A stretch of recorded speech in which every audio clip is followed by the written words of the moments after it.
Uy, kung naga, tubig nila. Gusto din maglalakad sa kayo. Kasi sa atin ng gano'n nila cottage man natin. Kung kamo yung siguro ko, punta ka sa mga ito. Oh. Ayun na kami dito eh. Good morning. Gumagayap tayo ngayon na meron tayong pupuntahan na naman. Punta tayo ng Pangasinan sa Dipalo River. So ayan, hayak na yung ating mga gamit. Pati yung ating bike is ayan na. Okay na siya. Kondisyon na. So, gayak na tayo guys. Ayan guys, gayak na kami. Kung natatrakan ko lang mabilis. Paalis na kami. Ay, patrangko ba sa tele? Ayan ang ating mga kasama.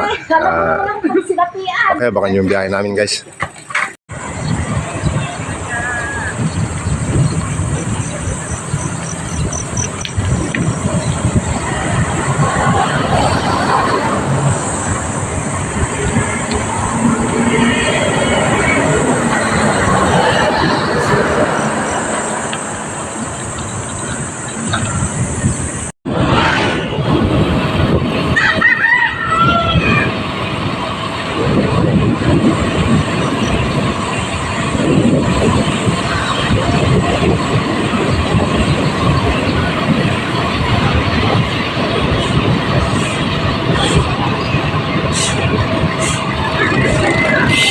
Guys, dito na tayo sa bayan ng Lupao.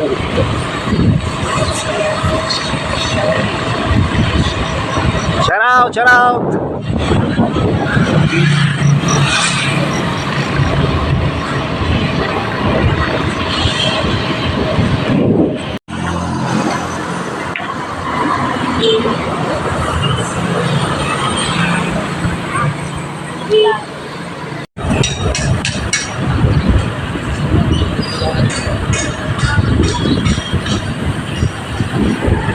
Guys, nasa palengke na tayo ng Umingan. Natin tayo ating destination. Palapit na ng palapit. Palabas na tayo ng Umingan guys.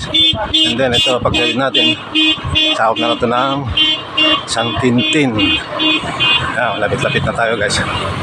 Ating pupuntahan.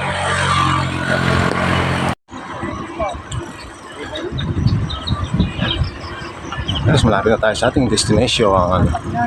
Yan guys, ang ganda ng kanilang mais dito. Dito kasi sa parking Pangasinan guys, ganito panahon, mais ang kanilang produkto. Dito nang gagaling din yung mga panglaga, pang nilaga yan mga yan guys, panlilaga, pang inihaw. Okay, malapit na tayo, malapit na.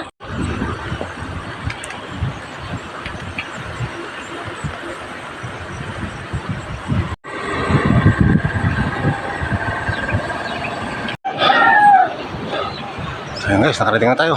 Ito na yung Dipalo River. Ayan. Tingnan mo sa pan.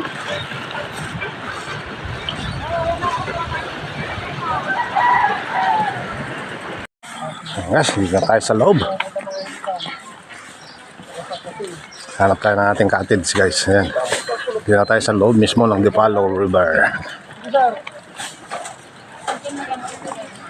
Hanap tayo ng napupwesto ng cottage.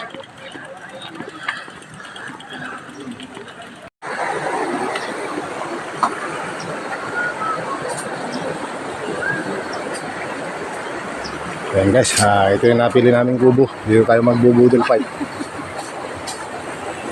Na guys, yung pinakantay natin na pinakamasarap na parte. Alright, salamat po sa oras na Yan.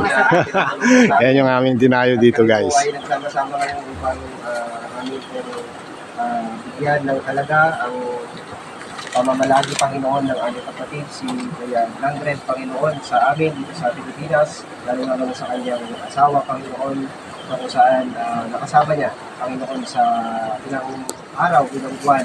Siya po na natili dito Panginoon. Kaya po, napasalamat po kami sa iyo dahil nakilala namin siya at patuloy na mananatili ang aming pagkakaibigan, ang aming pagkasamahan, hindi lang po sa pagbibisikleta, kundi sa personal na buhay Panginoon. Sana po manatili ang